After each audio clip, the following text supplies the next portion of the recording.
Ketika jemaah tabligh menjadi punca utama penyebaran COVID-19 di Malaysia.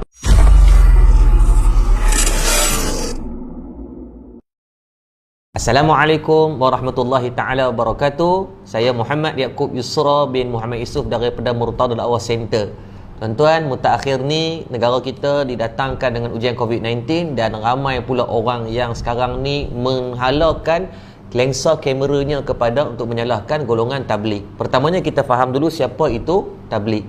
Tabligh adalah satu gerakan yang menyebarkan Islam yang diasaskan di antaranya yang dicetuskan idea oleh Maulana Ilyas Kandalawi rahimahullah taala pada tahun 1927. Dan di Malaysia secara rasmi pada 1950-an dibawa oleh golongan orang India Islam yang beragama Islam, dan masuk pada 1970-an orang Melayu Islam pun terlibat dengan jemaah gerakan tabligh. Baik, yang pertama, adakah gerakan mereka salah? Tidak, kerana mereka adalah salah satu mengambil sifat daripada sifat Rasulullah sallallahu alaihi wasallam yang kita belajar sifat yang wajib ke atas Rasul, siddiq, amanah, fatanah dan juga tabligh. Tugas mereka menyebarkan Islam, dan berdasarkan data mereka dah mengislamkan jutaan orang dah sepanjang hampir 100 tahun ini. Kita yang duk kecam ni belum tentu lagi mengislamkan orang, dan malah dalam fasa sekarang kita duk sebarkan kadang-kadang fitnah dan fakta yang tak betul, bertakut rosak pula Islam kita. Dah tak islamkan orang, takut kita pula yang akidah yang bermasalah. Baik, kita bukan buat video ni untuk nak backup mereka, tapi bukan nak backup siapa-siapa, memenangkan siapa. Malah saya pun bukanlah orang yang terlibat secara langsung dengan tabligh, tapi kita nak bagi fakta agar terselamat kita semua, insya-Allah. Yang pertamanya, netizen mula kecam berkaitan perhimpunan yang dilaksanakan yang dinamakan Ijtima' Jot Khudama dan Ulama Malaysia pada 28 Februari hingga 2 Mac. Maka yang pertamanya kena faham, pada perhimpunan dibuat pada 28 Februari belum diisytiharkan apa-apa berkaitan COVID-19 pada peringkat pandemik. WHO mula mengisytiharkan pada 11 Mac 2020. Maka perhimpunan ini in advance hampir 14 hari ataupun 13 hari lebih awal daripada pemakluman tersebut, dan ketika himpunan ini dibuat, KKM pun belum mengeluarkan apa-apa arahan untuk menghalang daripada himpunan-himpunan yang berbentuk macam ni.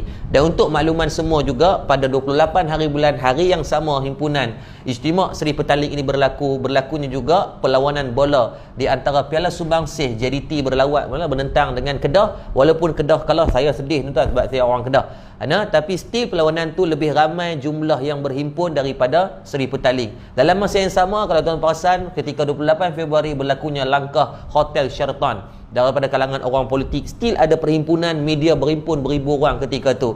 Maka hari ini bukan kita nak cari kesalahan, tetapi kalau betul kita nak membantu dalam mengekang, sepatutnya kita mencari himpunan-himpunan yang berlangsung selepas daripada 11 hari bulan 3, selepas WHO mengumumkan pandemik dan KKM keluarkan arahan tidak boleh berhimpun. Still, kalau kita tengok ada satu perhimpunan di Sarawak namanya Rumpun Silat Sarawak, lebih daripada 1000 orang berhimpun untuk guru silat dan peserta-peserta silat. Bukan salah pada silat, tapi salah pada perhimpunan. Walaupun hang untuk guru silat, hang Muay Thai, hang ustaz, kalau COVID ni diserang, dia akan serang. Dia tak kira 3 line, 7 line pun dia sapu. Yang kedua, berlaku satu perhimpunan di Teluk Bahang. Satu sambutan keagamaan disebut dengan Masi Magem di Teluk Bahang menghimpunkan hampir 30,000 orang. Maka hari ini bukan kita nak cari kesalahan, tetapi kita nak bercerita tentang fakta, bukan kita nak menyalahkan pihak-pihak tertentu. Maka kalau kita tengok daripada fakta, kenapa bermulanya wabak COVID-19 hari ini agak teruk. 17 hari bulan naik sampai sehinggakan 95 hari bulan, 18 80, 19 hari bulan 63, dan kemarin 48 orang. Tapi kalau kita tengok dari segi graf, Dr. Zulkifli Ahmad, bekas Menteri Kesihatan kita, di antaranya disebut kata daripada kluster tabligh dah mula berkurang, tetapi yang bahaya adalah kluster yang non tabligh yang dah mula meningkat naik, sehinggakan pada 20 Mac ada 82 orang yang positif. Dan kalau kita tengok bagaimana daripada pihak Syura Markas Dakwah Tabligh Seri Petaling dan daripada kalangan ustaz-ustaz yang terlibat dengan tabligh pun, mereka dah sedaya upaya. Saya tengok macam mana Al-Fadil Maulana Mansur, mudir kepada Madrasah Seri Petaling, buat video berkali-kali minta agar semua datang buat saringan yang terlibat. Ustaz Abid Liu, Ustaz Farhan Da'i, Ustaz Maulana Helmi, mereka ni sedaya upaya dah usahakan. Dan kalau kita tengok data yang dikeluarkan oleh KKM pada 19 hari bulan 2020, 12 tengah malam, daripada 10,650 yang terlibat, 10,553 telah pun buat saringan. Yang tinggal cuma kurang daripada 1% sahaja kalau mengikut daripada data daripada KKM ini. Maka sekarang bukan ruang untuk kita nak mengecam, tapi ruang kita nak cari titik persamaan untuk kita selesaikan masalah.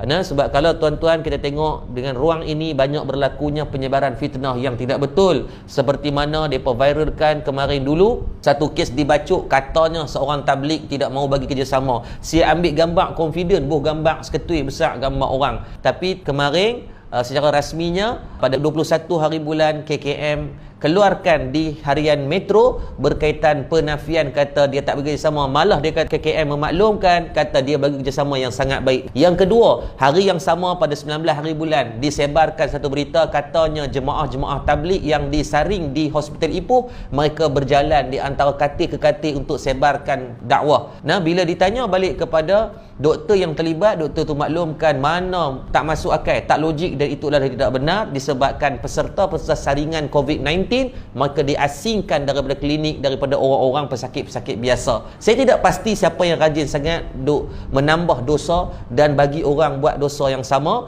Jadi tolong hampir 50,000 orang yang dah sebarkan, lebih daripada 100,000 orang yang kecam. Maka tuan-tuan, cukuplah daripada kita nak menambah dosa sedangkan pahala kita tak tahu mana. Konklusinya hari ini tuan-tuan, daripada kita nak menambah kebencian, menambah derita, menambah sakit kepala orang, lebih baik kita mencari jalan penyelesaian yang terbaik agar semua menyebarkan rahmat dan kasih sayang daripada menyebarkan kemarahan orang ramai. Berimanlah dengan satu hadis Nabi SAW, la yu'minu ahadukum hatta yuhibba li akhihi ma yuhibbu li nafsihi, atau kama qala, rawahu Imam Bukhari dan Muslim. Nabi kata tidak beriman seorang itu selagi mereka tak kasih saudaranya seperti dia mengasihi diri dia sendiri. Jadi kita kasih saudara sahabat-sahabat kita. Saya yakin kita duduk ambil sebagai muhasabah fasa wabak ini, kita berapa banyak kita dah baca Quran, berapa ramai telah kita Islamkan, berapa ramai yang telah kita solat jemaah, berapa kali kita telah berpuasa sunat, sangat sedikit.